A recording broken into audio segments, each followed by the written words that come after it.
Hey everyone, I'm Epion, and today we're playing some Commander on MTGO. It looks like our opponent is playing Oloro, the Ageless Ascetic, and we are playing Damia. This hand that we drew is a little sketchy. We do have a Mire which can fetch up at least a Watery Grave. It's going to be hard to ship this back because we do have 4 lands. I think we're going to go ahead and risk it on this keep, and hopefully we can smooth out the mana.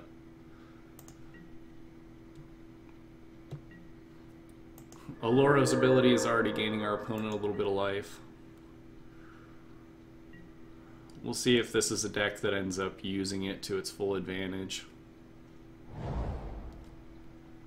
opponent's going to lead off with a Godless Shrine, followed by a Mana Crypt. So it looks like that extra little bit of life is doing just fine as far as he's concerned. And an Aegis of the Gods.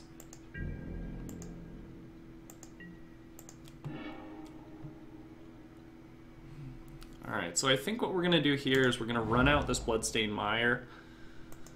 And we'll see what our opponent wants to do, and then we'll decide whether it's better to run out this Visionary or if we want to try and get on the Hinder plan. Hinder, unfortunately, is probably going to be pretty bad in this matchup. Most of the Oloro players that I've seen don't actually end up ever playing Oloro.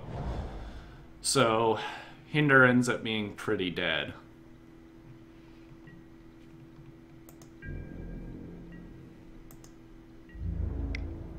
Yep, our opponent's going to get in there with his Aegis, see if he plays anything else.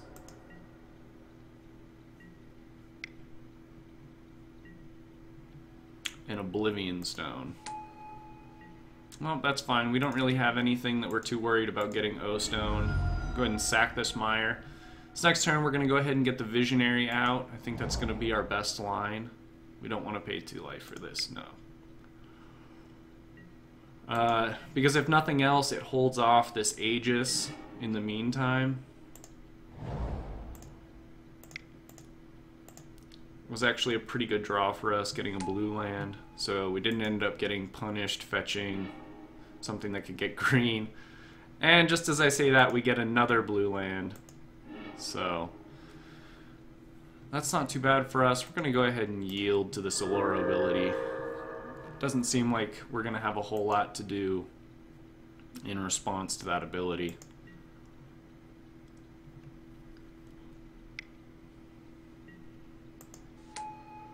Expedition map from our opponent. Hopefully that means he was missing a land drop. That would actually be pretty ideal for us. The nice thing about having this Krosan Grip in hand is that it does have split second, so our opponent can actually put a fate counter on anything in response.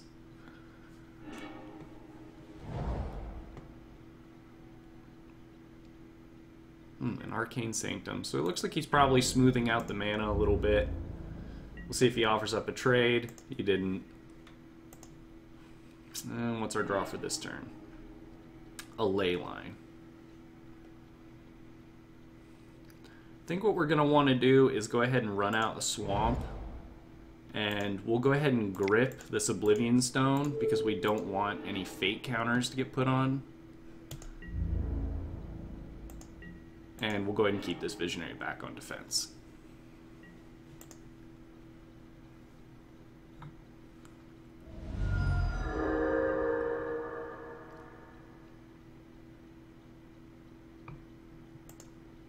Ironically, Oloro is actually a pretty good combo with Mana Crypt.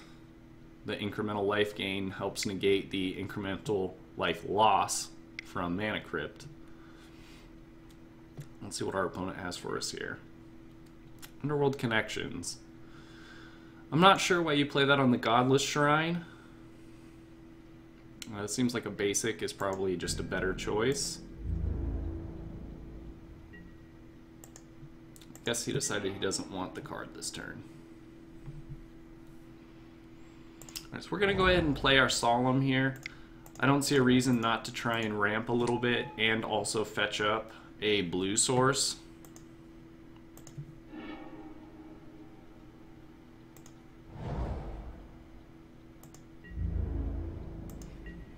Visionary can stay home still, in case anything happens to our Solemn. Looks like our opponent probably wants this Aegis to stay around.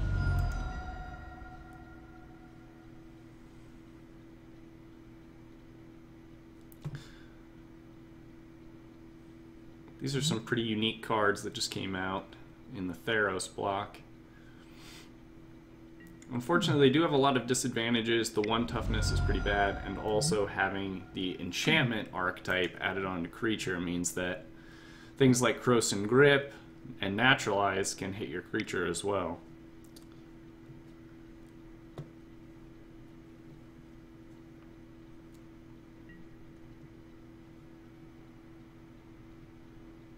Dark Confidant. So it looks like our opponent's still trying to get that card advantage going, and it looks like that life loss is not something that he's worried about. At this point, I think what we're going to want to do is go ahead and attack, see if we get any trades as far as his creatures go. If not, we'll go ahead and Black Sun for 1 to basically clear his board and keep our Solemn on. He was not interested in that, so we'll go ahead and run out the Skilled Gate, and we'll go ahead and clear the board.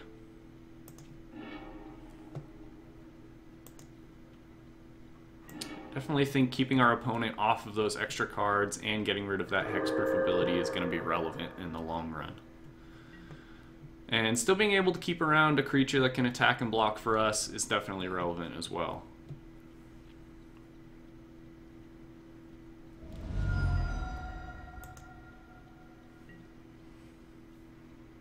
Still doesn't look like our opponent's hitting those land drops, which obviously works very well for us.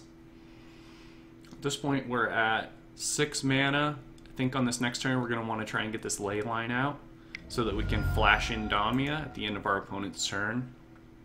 Unfortunately, one of the big disadvantages with Damia is she tends to eat removal a lot of the time. And you, unfortunately, have to pay a lot of mana for no effect. So this is going to allow us to really try and get that to stick.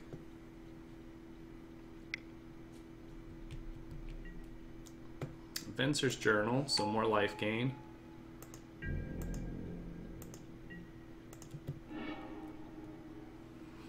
Go for the Throat's not bad for us. That is going to allow us to deal with his creatures. Unfortunately, we've mostly already done that. And we'll go ahead and poke our opponent for 1. Play a ley line, and let's go ahead and get the ley line out.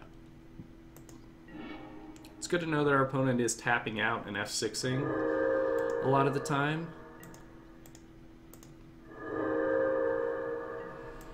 This means we may be able to sneak in spells while he's sitting on F6.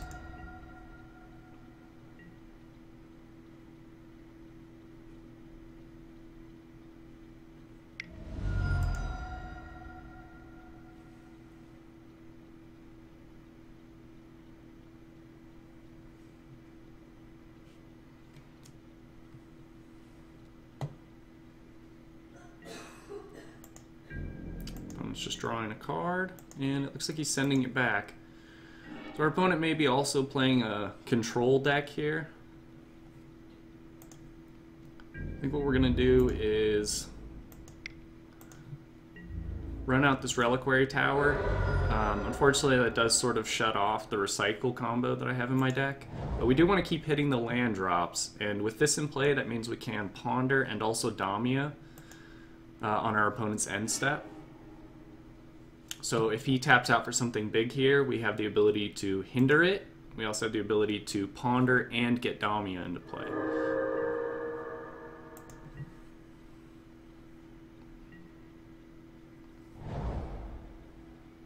Vault of the Archangel is an interesting choice. That means our opponent must have some way to generate tokens or creatures so that he can attack and block profitably. We haven't seen much in terms of creatures from our opponent, so I'm not sure how that's going to work.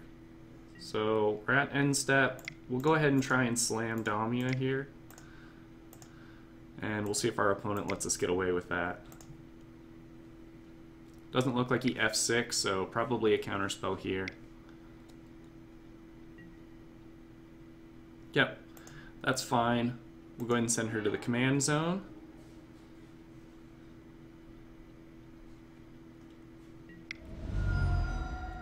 Opponent's going to pay a life. We'll go ahead and ponder. Maybe searching for another counterspell. These actually are all pretty good. Erebos is going to be pretty insane against Oloro. That life gain is going to do basically nothing. So I think we're going to put these back in this order. Make sure we get the Erebos into our hand. Especially with our opponent not holding much in terms of mana. And definitely no blue up. So go ahead and get this land per turn. Let's use some of these colored. And hold up the hollow anyways. Get this Erebos out.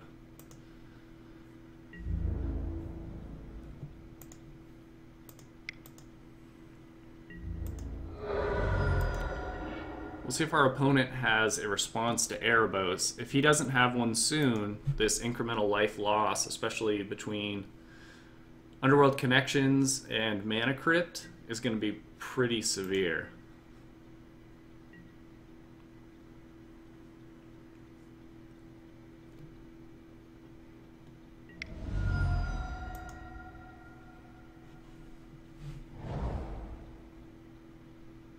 Still using the Underworld Connections to find land drops, which is obviously good for us. Next turn we know we have a Foresee coming. So it's going to help us fill up our hand a little bit. We also have the ability to run out Damia again now that we have 9 mana.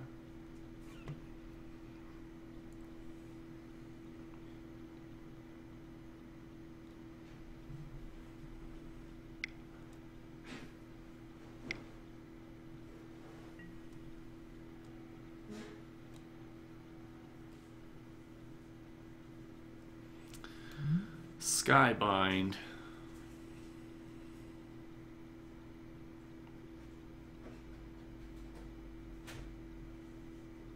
I think this is something we can let go right now. Our opponent doesn't seem to have a whole lot really going on. I'm not sure that this does a whole lot to us right now. And it can't actually deal with our Erebos or our Leyline, so we're going to let it go.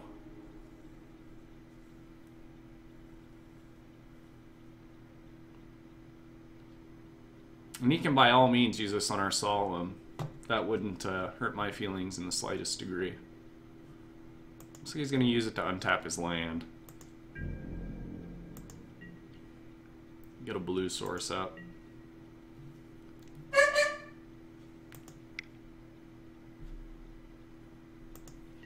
And in case you're wondering what that sound was, it was the dog in the kitchen.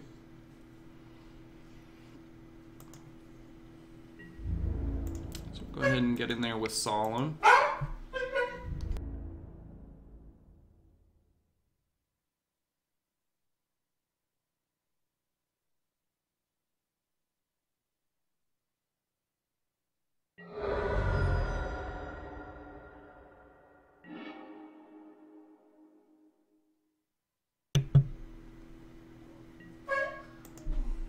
Sorry, I had to mute that for a minute. Apparently the dog's having some sort of leg trouble, so we're seeing to that.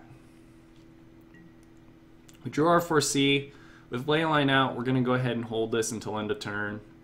See if we can get it slammed then.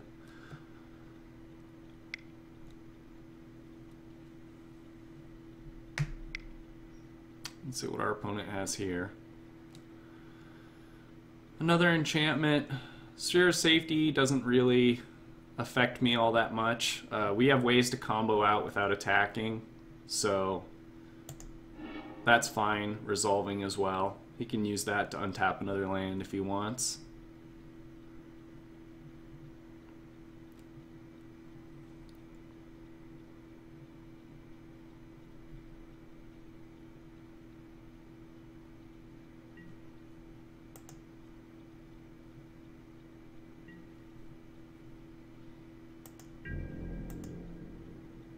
And we'll take it to the end step. He can return his Mana Vault if he wants. We're going to go ahead and run out this for C and try and get some cards. These are actually all great for us. Sylvan Library can let us filter our draws. Venser can let us get some tempo, and Oracle can ramp us a little bit. I think we do still want to make our land drop. So we'll go ahead and put Oracle. Actually, Oracle's not as good. We're going to send him back. Put down the land.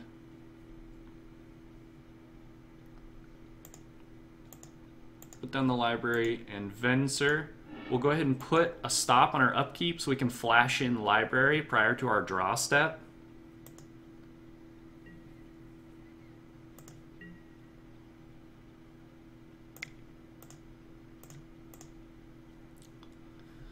So that way we can grab some extra cards if we want. It seems like our life total is mostly irrelevant in this match. Our opponent doesn't seem to be doing much.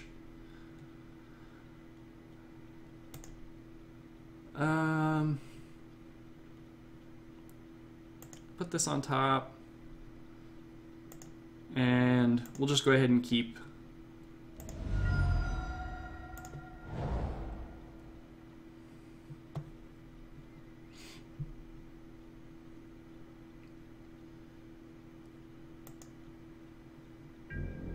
and the 1 damage is not worth getting into the red zone against a Sphere of Safety. We do have this Venser, so we can go ahead and start bouncing if we want. In the meantime, we'll go ahead and fish for a Deadeye Navigator. If we can get Deadeye Navigator and Venser online, we can really do some damage to our opponent's board.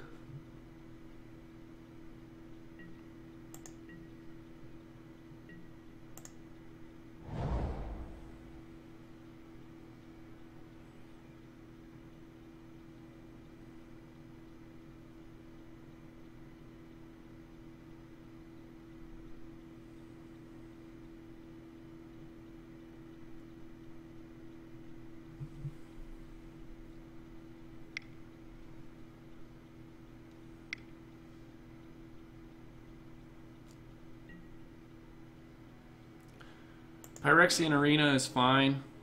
They can still keep working on getting this card advantage if they want. It's at the cost of their life total.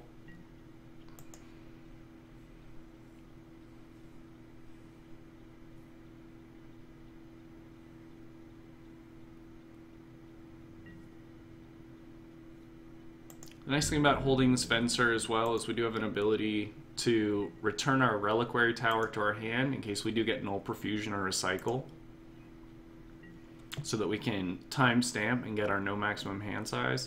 Go ahead and take off this stop on our upkeep. We don't need to flash anything in. We'll have a look at the cards that Sylvan Library is giving us. Cyclonic Rift is really good for us. On end step, we can go ahead and send everything to his hand and really start putting the screws to our opponent, make him replay everything. So I think we're going to go ahead and keep all of these cards. Send out the land for the turn. Our life total is getting a little low, so we're going to want to probably stop with Sylvan Library pretty soon.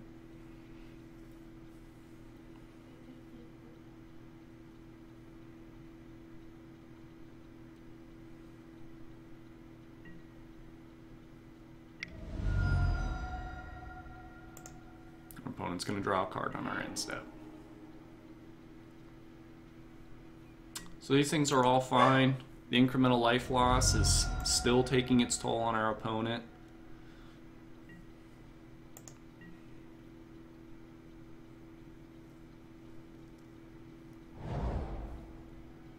The important thing here too is if we are going to rift and send everything back to his hand, we're going to want to do it on his second main before the end step. Well, we can go ahead and do it on end step to clear off this no maximum hand size and really punish our opponent for having a lot of cards in hand. At this point, he has 3 sources of blue, so it's unlikely he could play more than 1 counterspell.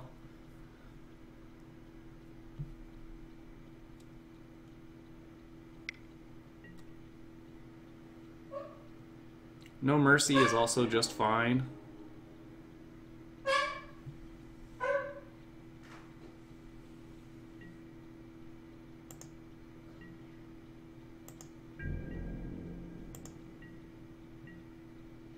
Alright, we'll go ahead and take it to the end step.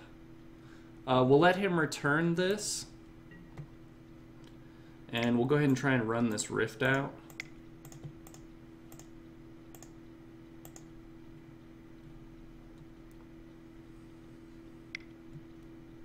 Looks like he's going to go ahead and do the counterspell. Mana Drain is not going to do what he wants in this situation. So we'll go ahead and hinder this.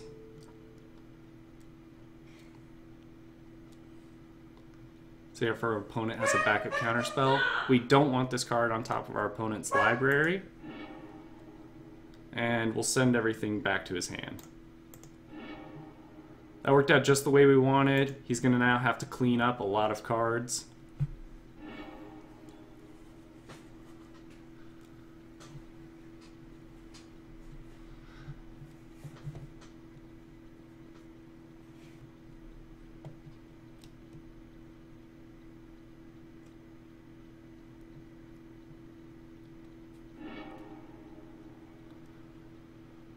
Well, it looks like Exquisite Blood. He might have been running the infinite combo with Sanguine Bond, so it's good that we got at least this piece into the graveyard.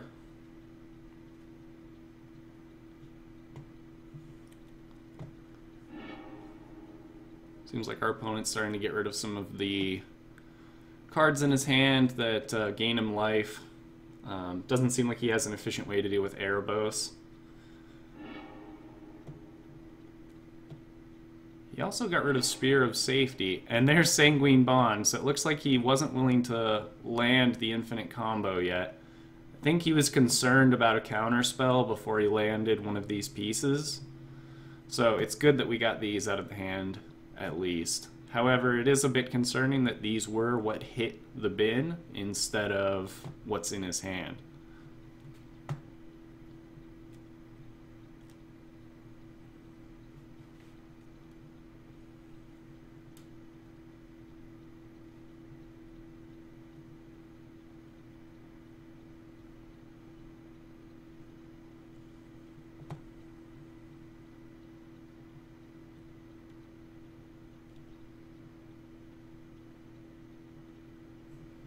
Still waiting on our opponent to decide what their last card is going to be.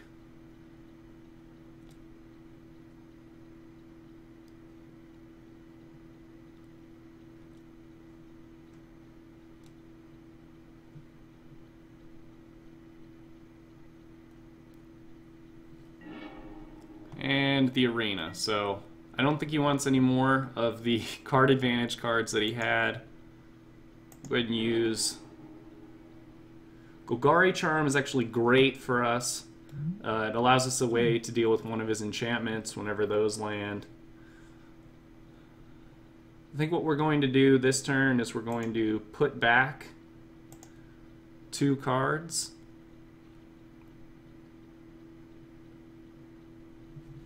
We'll put back Heath afterwards. We can preordain to draw it.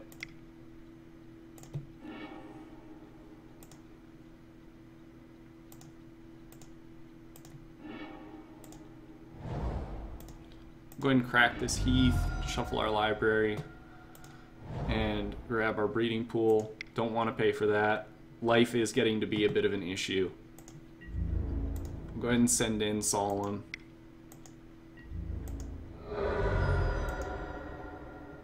We know that our opponent is having an issue with dealing with some of our bounce spells. And it looks like he got the Reliquary Tower just a little late.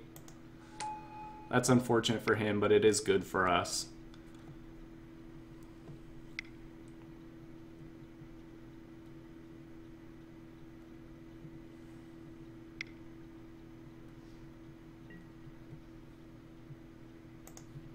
No Mercy is fine. We'll go ahead and let that resolve. We'll probably take that out with Golgari Charm.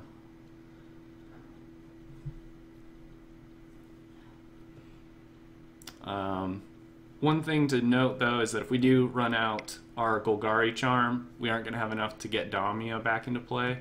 We would ideally like to get Damia into play so that we can start getting some card advantage going.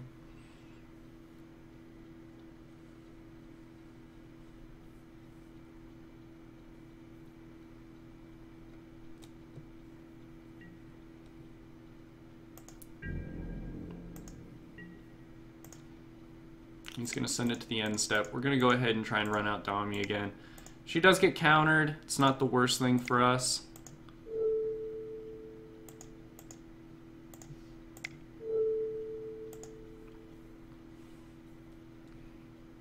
At this point, we still have a lot of land. He may have let us resolve it so that he could just deal with Damia afterwards. Let's see if it's a Swords or a Path to Exile.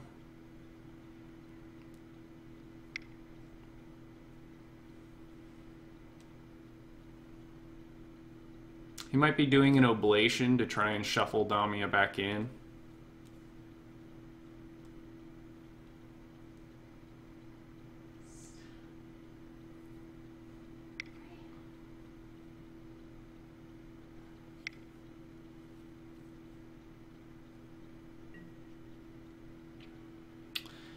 Hero's Downfall is still fine. We have plenty of land. At this point, we're exhausting his resources.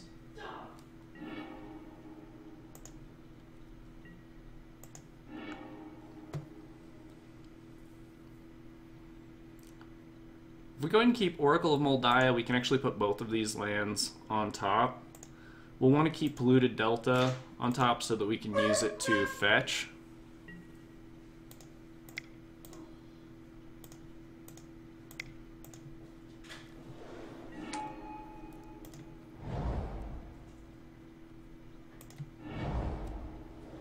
We definitely don't need Farseek, so we're going to crack this Polluted Delta.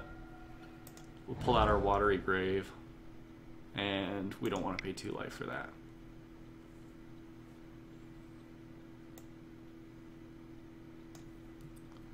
I think we're going to go ahead and let our opponent's No Mercy destroy this Solemn. It's going to allow us to draw this Gilded Lotus. On the off chance our opponent has Mill, we're not going to want it to end up in the graveyard. It's also going to allow us to just keep ramping even further. At this point, we do have a lot of mana, but just want to keep the pressure on our opponent to be able to deal with all the things that we're playing. At this point, he's not getting that incremental card advantage. He is still taking the damage, though. So if we can make sure that our hand stays full and keep our opponent off what they want to be doing, then we're still okay. Bisheju is a good play for our opponent. I think at this point, though, the amount of counter spells left in our deck is pretty low. So he's probably not going to get a lot of value out of that.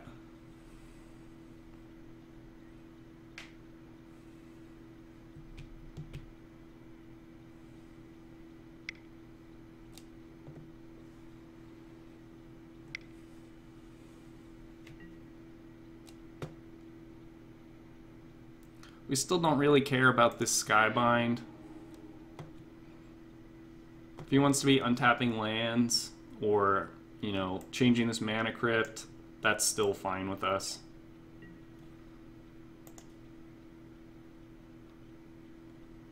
We're still outpacing him as far as mana goes.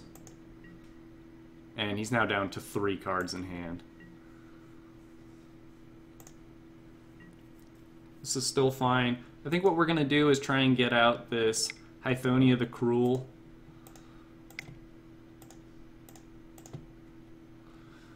It'll at least allow us to keep getting some creatures on the board or draw out another counter spell.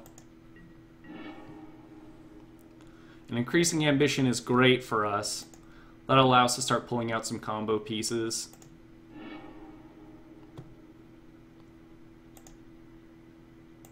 We don't really need the ingot. Thornfall can be put on top of the library so that we can play it off of our Oracle of Moldiah.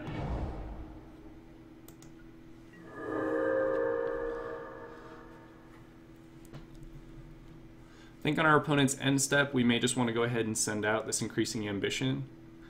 Actually, right now where our opponent has much less land untapped, I think we're going to go ahead and do this anyhow.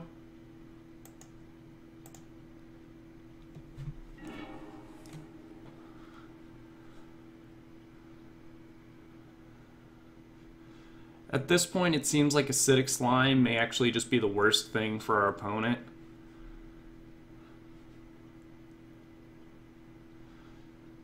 If we do run out Acidic Slime, we can crack our ambition again for Deadeye Navigator, and at that point we can start stone raining our opponent and getting rid of their enchantments.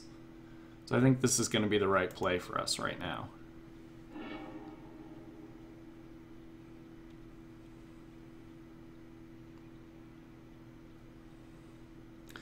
In the meantime, we're going to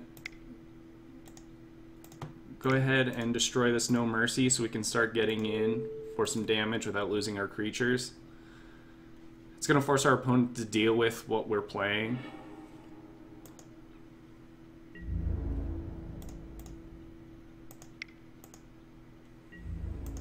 The nice thing about having this Hythonia is her monstrous ability also acts as a pseudo-wrath. So if we don't want to keep holding up mana for things like Go for the Throat, our opponent's going to have to deal with this wrath effect.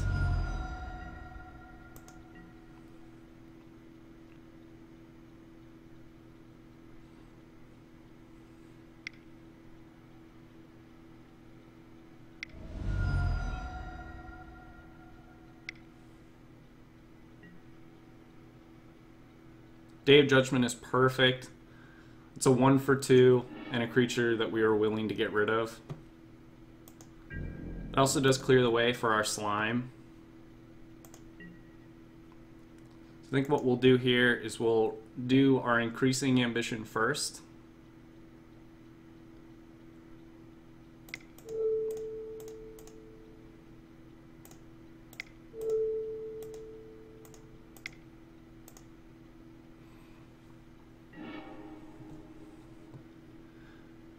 We'll grab our Deadeye Navigator.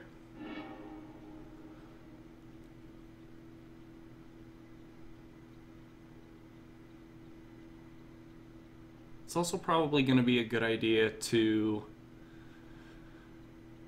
grab a way to start getting in more damage. It seems like Desecration Demon is going to be a good choice. Actually, we'll go ahead and grab Thragtusk. It'll allow us to increase our life total, and it keeps pressure on the board. It's also difficult to deal with.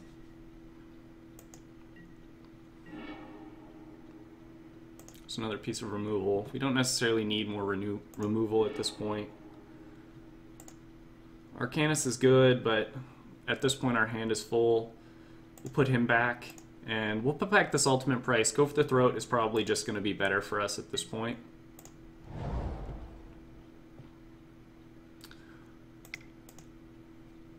So we're going to run out this Acidic Slime and see if our opponent has a way to deal with it.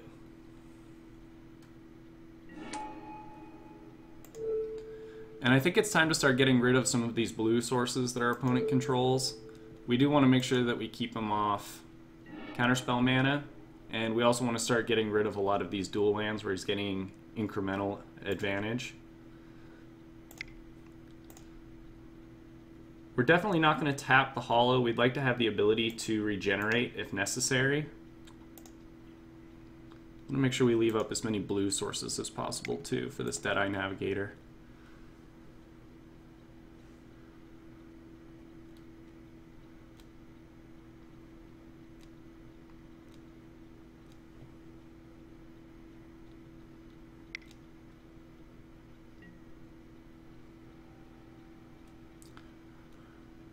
Swords of Plowshares sort of hurts us. The exile effect sort of sucks. However, Venzir and Deadeye Navigator do basically the same thing.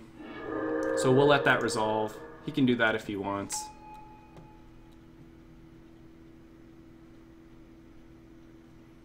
We'll go ahead and keep Venser in hand. We want him to think that that was the last of our real threats there. If he does try to kill our Deadeye Navigator, we have Regenerate available, and we have Venser to return to hand.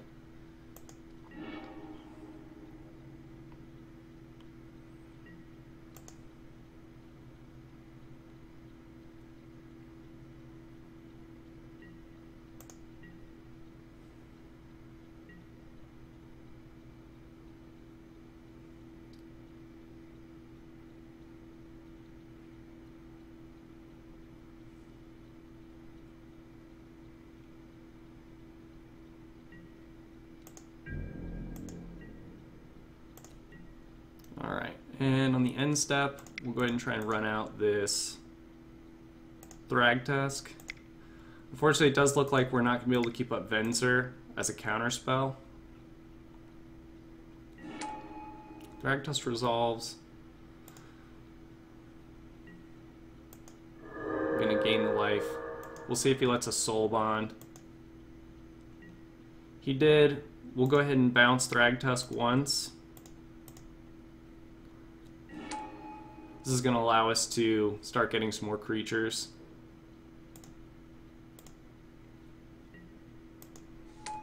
Really put the pressure on our opponent.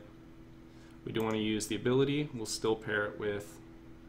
Oh, it paired it with our token. Well, that's awkward.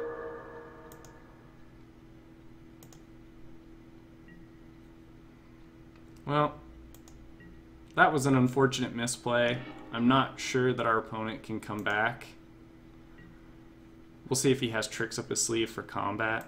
I think at this point it's okay to keep all of the cards that we're drawing. We have a way to keep bouncing. We'll go ahead and get in there with all of our creatures, see if this will do it.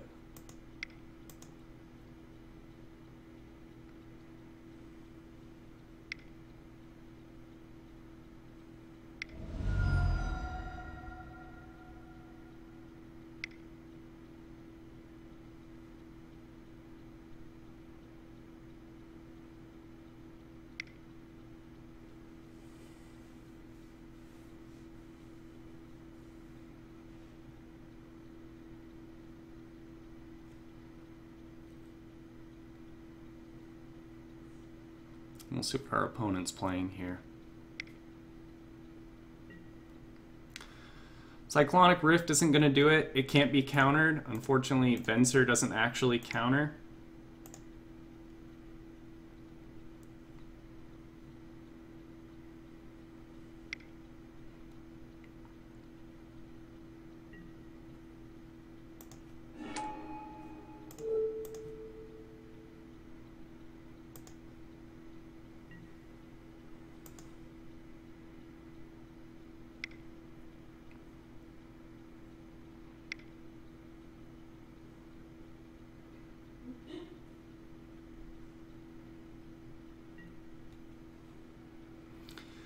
Unmake is not going to do it. We'll just go ahead and exile our Deadeye Navigator.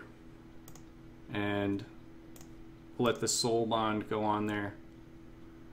We will Soul Bond this to another creature. We will pick Venser.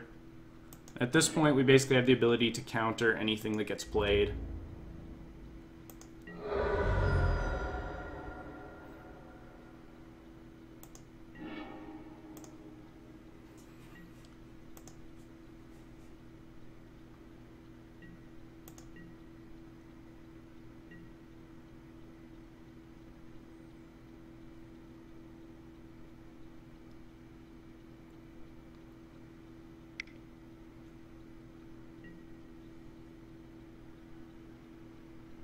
Okay, he's going to play Yawgmoth's Will, so he can play cards from his graveyard.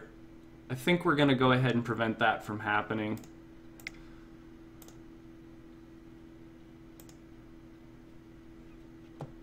He may be trying to bait us into doing this. If that's the case, that's fine.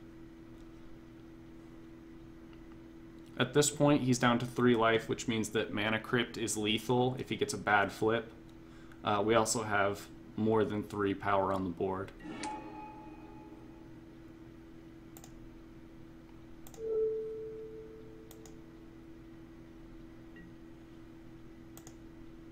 So we're fine with just letting Yawgmoth's Will keep getting bounced. If he wants to keep running it out, we can keep doing the same effect. I think our opponent may be trying to get us to time out.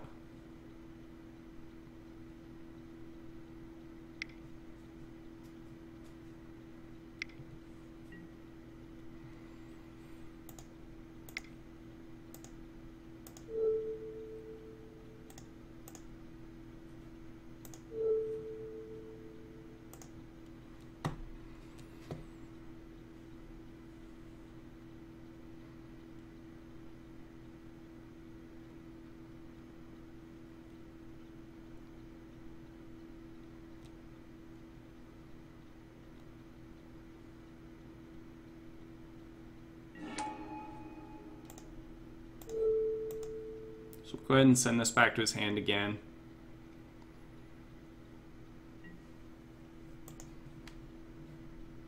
And we'll pair these back up. We'll see if he does want to try and force it a 3rd time. That's basically going to leave him tapped out. It looks like at this point our opponent might be just having some for funsies with us. It definitely feels like that's what's happening, so...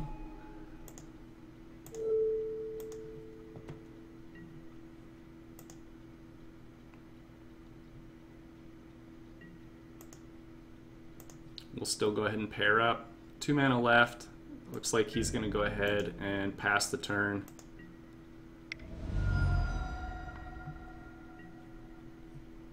And he almost managed to kill himself. But I think he's going to leave the rest to us. So aside from my dog yipping in the background, it looks like we got that sorted out. If you enjoyed this video, please like, comment, and subscribe. And until next time, this is Epion signing off. Thanks.